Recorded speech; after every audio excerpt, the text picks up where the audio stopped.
오늘은 문과생도 억대 연봉 받을 수 있는 법에 대해서 얘기를 해보려고 합니다. 억대 연봉이라고 하면 한국에서 한 6, 7% 정도밖에 안 된다고 해요. 그러다 보니까 개발자처럼 공대생만 가능한 거 아니냐, 아니면 변호사처럼 전문직만 가능한 거 아니냐, 이렇게 생각하시는데요. 꼭 대기업이 아니더라도 문과생이어도 억대 연봉을 받을 수 있다는 겁니다. 저는 세레나라고 하고요. 10년차 헤드헌터입니다. 그렇다 보니 사람들에게 다양한 커리어와 연봉 정보를 속속들이 알 수 있었는데요. 제 실제 경험을 바탕으로 억대 연봉 받는 분들의 비밀 3가지를 오늘 한번 파헤쳐 보겠습니다. 구독과 좋아요 부탁드려요. 가장 먼저는 시장이 중요하다는 건데요. 시장 자체가 성장성이 있는 시장인지 확장 가능성이 있는 시장인지가 정말 중요하더라고요. 시장이 크면 클수록 혹은 성장 가능성이 있으면 있을수록 개인 연봉도 거기에 따라서 오를 수가 있는데요. 커리어를 재밌게 오래 하려면 사실 내가 좋아하는 분야, 좋아하는 산업군을 하는 게 정말 맞아요. 근데 우리가 정말 그냥 억대 연봉을 생각을 했을 때는 이 시장이 생각보다 정말 중요하더라고요. 내가 좋아하는 것 중에서도 조금 세부적으로 생각을 해보면 좋은데요. 예를 들어서 내가 게임을 좋아한다고 해볼게요. 내가 컴퓨터 게임하는 걸 좋아하는데 게임이 필요한 것들이 되게 여러 개 있을 수 있겠죠. 게이밍 키보드, 마우스 같은 하드웨어들이 있을 수 있고요. 아니면 그 게임 그 자체 안에 들어가는 그런 소프트웨어가 될 수도 있겠죠. 근데 여러분 한번 생각을 해보세요. 키보드나 마우스 같은 하드웨어 시장이 더 상방이 열려 있을까요? 아니면 그 소프트웨어, 그 게임 자체가 시장이 더 열려 있을까요? 당연히 게임이겠죠. 단가는 다를 수 있어요. 키보드 하나 자체가 게임 아이템 하나보다는 훨씬 비쌀 수 있겠지만 생각을 해보면 키보드는 여러분들이 1000개, 10,000개 사기는 좀 힘들 수 있겠죠. 필요도 없을 거고요. 근데 게임은 하다 보면 아이템도 여러 개 사야 되고 아이템도 하나가 아니라 정말 여러 개가 필요하니까 정말 그 무한대로 살 수가 있죠. 그렇게 생각을 해보면 내가 좋아하는 산업군 안에서도 어떤 쪽으로 가야 내가 조금 더 그 연봉 상승률을 기대를 할 수 있을지를 결정하실 수 있을 거예요. 그래서 보통은 그 산업군이라고 생각을 해보면 당연히 어쩔 수 없이 이 테크 기반의 산업군이 가장 억대 연봉을 달성하기가 쉽기는 합니다. 내가 문과생이라고 해서 테크 산업에 갈 수 없을 것 같은데 이런 생각은 하지 않으셔도 돼요. 개발자야 아무래도 공대생이라든지 컴퓨터 사이언스 같은 분들이 유리하겠지만 사실 그거를 운영하게 하는 영업이라든지 사업 개발, 마케팅 이런 롤에는 문과생분들도 정말 많이 보이더라고요. 내가 꼭 지금 테크 산업에 있지 않더라도 테크와 접목되는 그런 산업을 생각을 해보셔도 괜찮을 것 같아요. 내가 헬스케어에 있다라고 하면 디지털 헬스케어 쪽으로 조금 가볼 수도 있을 거고요. 아니면 내가 좀 광고 산업에 종사를 하고 있다라고 하면 advertising technology라고 하는 에드텍 이런 쪽으로 조금 연관을 지어볼 수가 있겠죠. 여태까지는 산업에 대해서 말씀을 드렸고 그 시장이라는 걸 생각을 해봤을 때 국내보다는 해외 비즈니스가 훨씬 시장성이 높겠죠. 국내 영업은 한국에 있는 모든 사람한테 내가 다 판매를 한다 해도 미국에 판매를 하는 거랑 규모 면에서 다를 수밖에 없겠죠. 꼭 미국이 아니더라도 글로벌 시장으로 가면 내가 맡을 수 있는 시장 범위가 커지다 보니까 가능하다면 국내보다는 해외 시장이 가능성이 높습니다. 그리고 다른 이제 직무의 관점에서 시장을 바라본다면 직무는 어쩔 수 없이 이제 영업이라는 직무가 가장 억대 연봉이 저는 많다고 보여지는데요. 다른 백오피스 펑션, HR, 파이낸스 이런 쪽들은 기본 연봉은 사실 영업보다 높을 수도 있을 것 같아요. 그런데 그 영업이라는 거는 내가 잘하기만 하면 인센티브를 받을 수 있는 그런 회사들이 굉장히 많아요. 그렇게 되면 20대에도 억대 연봉이 불가능한 일은 절대 아니더라고요. 자, 그런데 내가 이미 경력이 있고 내가 몸담은 분야가 테크랑 관련된 것도 아니고 내가 해외 사업을 하는 것도 아니고 그리고 영업을 하는 것도 아니다 라고 하면 어떻게 해야 될까요? 이제 두 번째 전략입니다.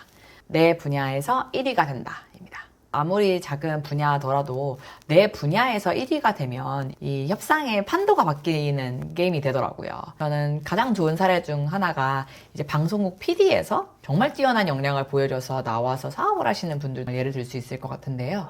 예전에 무한도전 아니면 1박 2일 하셨던 김태호 PD나 나영석 PD님 같은 경우에 그냥 방송국 PD 분이셨을 거잖아요. 공채로 입사를 한다든지 정말 방송사에 입사를 해서 그 PD라는 분들의 월급 자체는 사실 억대가 되는지는 모르겠습니다만 그냥 PD가 아니라 정말 그 분야에서 압도적인 1위가 되니까 나와서 사업을 하면서 훨씬 더 큰 부를 창출하고 계시죠.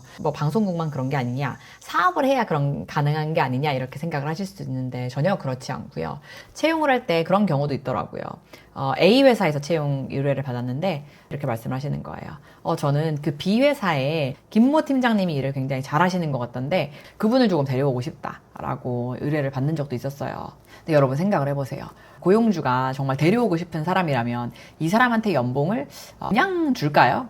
그렇지는 않을 거라고 생각을 하거든요.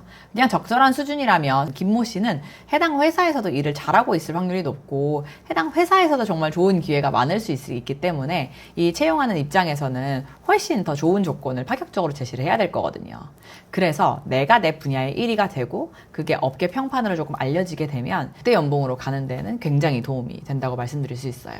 근데 이 업계에서 알려진다는 게 쉽지만은 않죠. 그래서 제가 조금 제안드리고 싶은 건 내가 하고 있는 일들을 누가 알아주기를 기대를 하는 것보다 조금 알리려고도 노력을 해보세요. 이게 굳이 막 내가 셀프 브랜딩을 해야 된다, 뭐 퍼스널 브랜딩을 해야 된다 이런 관점이 아니라 내가 알고 있는 지식을 세상에 나눔으로써 사람들이 그걸 가지고 정말 도움을 받는다면 사실 다른 회사에서도 이 사람이 정말 이걸 아는 사람이네, 잘하는 사람이네 라고 생각이 드니까 모셔가려고 할 거거든요. 스카웃을 해가고 싶어 할 거예요. 저는 그래서 직장인 분들이라면 뭐 블로그, 브런치, 링크드인, 유튜브 이런 여러 가지 플랫폼이 있으니까 한번 그런 데다 꾸준히 기록을 해보시는 거를 추천을 드려요. 특히나 링크드인 같은 경우에는 직장인 플랫폼이다 보니까 거기에 본인이 알고 있는 걸 조금씩 기록하고 나누시다 보면 관심 있는 분들이 훨씬 볼 확률이 높아지니까 링크드인이라는 플랫폼을 추천을 드리고 싶고요. 잘 모르는 사람이 글을 쓰거나 이러면 티가 나요. 그렇기 때문에 더 공부를 해야 할 것이고 내가 맡은 일을 잘 하는 게 가장 우선순위라고 생각을 합니다. 내가 맡은 바를 잘 하고 있다 라고 하면 그때부터는 조금 온라인에다가 한번 나눠준다 이런 생각으로 한번 기록을 해보세요. 근데 나는 조금 SNS 활동하는 것도 안 좋아하고 내가 나눌 것도 딱히 없는 것 같고 잘하고 있는지 잘 모르겠다 라고 하면요, 저는 가장 마지막으로 말씀드리고 싶은 건 어려운 일을 도맡아서 해보세요 라고 말씀을 드리고 싶어요. 여러분, 연봉이란 게 뭐라고 생각을 하세요? 전 연봉은 스트레스 비용이라고 생각을 하는데요. 스트레스를 많이 받는 일일수록 연봉이 높죠. 예를 들어 변호사 같은 경우도 생각만 하면 얼마나 스트레스예요. 의뢰인 상담도 해줘야 되고 여러 가지 그런 스트레스가 있는데 그렇기 때문에 연봉을 많이 받을 거고, 고액 연봉자들 어떤 것들이 있을까요? 뭐 컨설팅 이런 것들도 정말 오랜 시간 일을 해야 된다, 워라밸이 없다 이렇게 말을 하는 경우가 많은데 그렇기 때문에 스트레스가 있지만 그래서 또 이제 역대 연봉을 받을 수가 있는 거더라고요. 근데 굳이 뭐 이렇게까지 스트레스를 많이 받아가면서까지 내가 억대 연봉 받아야 되냐 이렇게 생각하실 수 있는데 꼭 필요하지 않은 분들이라면 저는 모두가 이 길을 갈 필요는 없다고 생각을 합니다. 이게 사람마다 가치관이 다르니까요. 근데 저는 내가 어차피 일을 하는 거고 그 스트레스라는 게 항상 나쁘지는 않더라고요. 그 스트레스를 통해서 내가 조금 더 발전할 수 있고 고민할 수 있다면, 그리고 내가 더 업무 범위가 확장이 된다면 저는 한편으로는 또 긍정적이라고 생각을 하고, 이 역대 연봉 자체는 그렇기 때문에 또 반대로 많은 사람들이 달성하기 힘든 이유인 것 같기도 해요. 자, 그러면 우리가 스트레스 받는 일들 생각해보면 어떤 게 있을까요? 예를 들면 대표와 가까이 일을 해야 된다든지, 여러분들 생각을 해보세요. 대표님이 만약에 내 옆에서 항상 일을 하고 있다. 쉽지 않을 수 있겠죠? 아니면 뭐 요즘 다들 하기 싫어한다는 팀장? 뭐 이런 팀 리딩을 하는 일들, 그런 일들을 정말 쉽지 않아요. 뭐 옛날이야 사실 뭐 까라면 까 이런 식의 리더십이나 이런 게 먹힐 때도 있었지만 요즘에는 그런 게 절대 먹히지 않고요. 저도 매니저 생활을 오래 해보면서 느낀 거는 정말 이게 감정 노동과 비슷하다 이렇게 느낄 때도 있어요. 그래서 이렇게 사람들이 하기 싫어하는 일들을 내가 반대로 하면요, 대표는 뭐라고 생각을 할까요? 이 사람은 남들 안 하는 일을 자기가 도맡아서 하네? 하니까 당연히 연봉을 올려주고 싶을 수밖에 없을 것 같습니다. 그래서 간혹 왜 회사에서는 자꾸 나한테 어려운 일만 시키고 자꾸 나한테 일만 떠넘기고 이러는 거야 이렇게 생각이 들면 그걸 한번 바꿔보세요. 연봉이 오르는 중이구나 이렇게 생각을 해보세요. 제 케이스를 조금 공유를 드리면요, 5년 전쯤에 코로나 전이었을 거예요. 그때 제가 첫 매니저가 돼서 2가지 섹터를 맡고 있었는데 한 분야가 되게 잘 됐어요. 근데 그 팀이 잘 됐고 또 옆 팀에는 좀 안 되는 실적이 어려운 팀이 있었어요. 근데 회사에서 저한테 그러더라고요.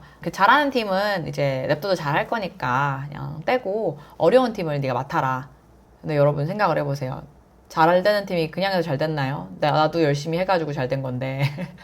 아니 왜 잘 해놓으니까 그거는 가져가고 나한테 왜 어려운 걸 하라는 거야. 처음엔 이런 생각이 들었거든요. 그렇다고 뭐 연봉을 올려줄 수 있는 것도 아니래요. 그때 대표님이 말씀해 주셨던 거는 뭐냐면 언젠가 이런 것들이 고려가 될 것이다 라는, 그러니까 현재로서는 아무것도 개런티를 해줄 수 없지만 언젠가는 그렇게 될 수 있어 라는 이제 애매모호한 말로 저한테 말씀을 해주시더라고요. 그래서 제가 생각이 들었던 건 나는 무슨 똥 치우는 역할인가 이런 생각을 했습니다. 근데 며칠간 곰곰이 생각을 해봤어요. 내가 내 보스라면 왜 나한테 이런 일을 시켰을까? 내 보스가 나를 싫어하는 것 같지는 않은데 싫어하나? 왜 나한테 이런 어려운 일을 주지? 안 좋은 일을 주지 이렇게 생각을 했는데, 사실 제 보스가 저한테 너밖에 맡길 사람이 없어 라고 얘기를 해주셨는데 저는 그게 받아들여지지는 않았거든요. 제가 내린 결론은 나 말고는 할 사람이 없구나 라는 결론에 도달했어요. 그리고 여러분 생각을 해보세요. 망하는 팀을 누가 맡는다는 거는 잘하면 올라갈 거고요. 사실 못하면 더 망할 일은 많이 없겠다라는 생각을 했어요. 그러니까 망해도 본전인 거고 잘하면 완전 좋게 평가를 받을 수가 있는 거니까 뭐 또 그렇게 잃을 건 없겠다 이러한 생각이 들었었거든요. 그리고 솔직히 말씀드리면 여러분, 회사의 결정을 어떻게 뭐 일개 직원이 뭐 이래라 저래라 바꿉니까? 결국에 언젠가는 내가 해야 될 것이고 결국에는 회사의 결정에 따라야 하는 거라고 생각을 하고, 이런 부분은 그래서 이왕 하는 거 내가 마음 좋게 해야 나도 재밌게 일할 수가 있잖아요. 그래서 이거를 기회로 보기로 결정을 했습니다. 이런 걸 하다 보니까 제가 굉장히 빠르게 승진을 할 수 있었어요. 제가 디렉터가 돼 보니까 저도 어려운 일을 맡길 때는 정말 한편으로는 미안하기도 하지만 정말 이 사람이니까 할 수 있을 거다라는 생각으로 조금 기회를 그런 분들한테 더 줘보려고 하는 것 같아요. 그리고 그 분들이 그걸 잘 해낸다면 저도 위에다가 우리 팀원 연봉 더 올려주세요 이렇게 얘기를 할 이유들이 생기더라고요. 이 영상을 오늘 찍게 된 건 제 주변의 문과생 친구들을 보면 생각보다 억대 연봉자 친구들이 꽤 있거든요. 그래서 여러분, 내가 문과생이라고 해서 억대 연봉이 힘들다, 연봉 잘 받기 힘들다 이렇게 생각하시지 말고, 오늘 제가 말씀드린 것처럼 첫 번째, 그 시장 확장성이 있는 곳을 한번 생각을 해보시고, 직무가 됐던 산업군이 됐던 여러 가지 면에서요. 두 번째, 내 맡은 분야에서는 정말 프로페셔널하게 전문가 1위가 된다라는 생각으로 일을 한번 해보시고, 세 번째로는 회사에서 어려운 일이 있을 때 손들고 먼저 내가 한번 도전할 수 있는 그런 사람이 되어보세요.